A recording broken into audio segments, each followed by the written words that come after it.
Hey everybody, got a couple questions for you. Sideshow Bob asks, your rhythm and timing sound pretty good to my ear. Thank you, Bob. Do you ever practice with a metronome?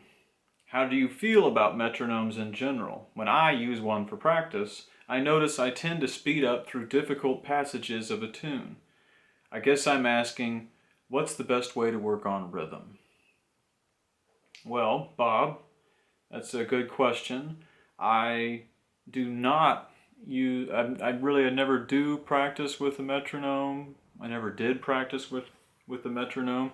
It probably shows sometimes because I think I maybe, I don't know. Maybe in the past I was worse about slipping out of the rhythm and stuff. I was just lazy. Before when I for many years when I played alone and didn't know any other musicians to play with, I probably, well, my rhythm was all over the place probably. And I remember when I first started learning to play with people, I really had to pick it up quick. And so when I did, playing with people for years, I figured it out pretty quick. And I'd say that is probably the best way I can think of off the top of my head for you to improve your rhythm and your playing with just everything quickly, is if you start playing with, find some other people who play similar stuff to what we're into, and play with them. It doesn't have to be in a band or whatever, just find somebody and play with them. And that will, because they will not tolerate, other people don't tolerate sloppy rhythms. They want to play music, everybody has to be on the same beat all the time. So you will get better that way. But how do I feel about metronomes in general? I guess that's great, right? Like every music teacher, in the Western world will use some type of metronome, right?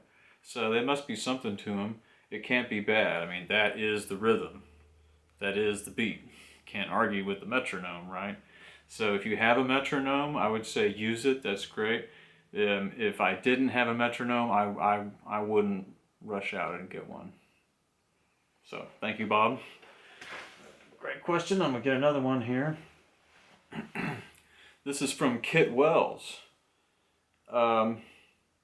He says, one of my favorite banjos is very similar to the two that you have. It's from about 1880. It's an English John Gray. My dad won it in a poker game in the 1930s, and it has the original tuners. If I tighten them, they become too tight to turn. If I loosen them, they become too slack. I really do not wish to change them for modern tuners. Should I lubricate them? If so, what product should I use? Oil or grease? Thank you. Well, Kit, I do remember that I gave you a written answer to this on our Patreon page, but I'll go ahead and broadcast it out to everybody because it's something that everybody should probably know. And I do run into people a lot who have the same problem. I've been through it myself. So the tuners on your 1880 John Gray, they're friction tuners. They are either the all wooden or straight, like tapered violin pegs, like just a standard peg, like the hand carved ones that we make on our banjos that we sell. Like a standard thing that would be on a violin.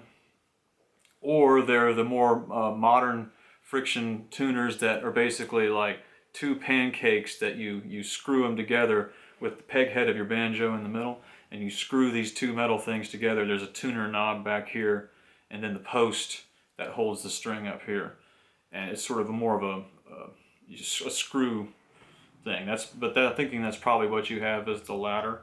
So if you have those turn of the century two-part screw together friction pegs, inside of those on each side there should be a little cardboard washer that sits between the metal and the wood of your peg head on both the front and the back. So usually what happens if you have an old banjo, those have worn out and fallen out or something. So all you need to do is get some new, like a thin cardboard material. You might even be able to find them from an actual music shop, but you could make your own and stick those in there on either side. That will be fine. The other thing that you can do is, I don't recommend using any oil on your instrument, but wax would be great. If you can get something that's made for violins or guitars, that would be fine. I don't do that myself. I just use like beeswax, We keep bees here, actually, coincidentally, and we have tons of beeswax all the time. So I just use beeswax, and that's great. The good thing about beeswax is it will penetrate and seal, but unlike oil, it won't swell. It won't get in your wood and swell your wood and start changing the size of the wood. Not a big deal if you do oil your instrument. That's fine, but usually you don't want to oil them. You want to wax them because the wax sort of just stays on the outside. But if you get some beeswax, take those tuners off and rub some beeswax on the surface where the friction is, and that'll help too. And that goes double for the one-piece wooden violin style traditional tuning pegs, just the straight tapered pegs. They're usually ebony. You want to wax those, and you can either get like violin rosin, or just use straight beeswax on those and keep those waxed up. That'll keep them tight and keep them turning smooth and keep them where you leave them. Okay, let's see if we have time for one more here. Say who that? Yeah, that was Kit Wells. This next question is from Ian Keane. I really enjoyed your version of Reuben's Train, but I noticed that the lyrics are not the same as the ones I know. From my perspective, it seemed like there were parts from 900 Miles and Long Steel Rails in there, which made it tell a story more consistent with the tone you were going for. I was wondering what you take into consideration when deciding which lyrics you're going to use to these old tunes and which to omit. Do you prefer to make them your own, or do you usually stick to versions you've heard somewhere before? Do you ever hear old tunes played in new ways that you think fall flat? Okay, that's a whopper of a question, Ian. Thank you. Okay, so it seemed like, so I had different words in there. So I do that all the time, Ian. Like, over the years, when you listen to enough of this music and research it and stuff, you hear people put whatever words to whatever they want. So I've heard so many people do it in the old recordings and stuff, and you go to different regions of the country, and they'll sing different words to a tune that you don't sing those words to from where you're from or where people you've learned from. So I've heard it so many times, I've seen it so many times that I've got desensitized to seeing the wrong words with the melody. So I will sing whatever I want.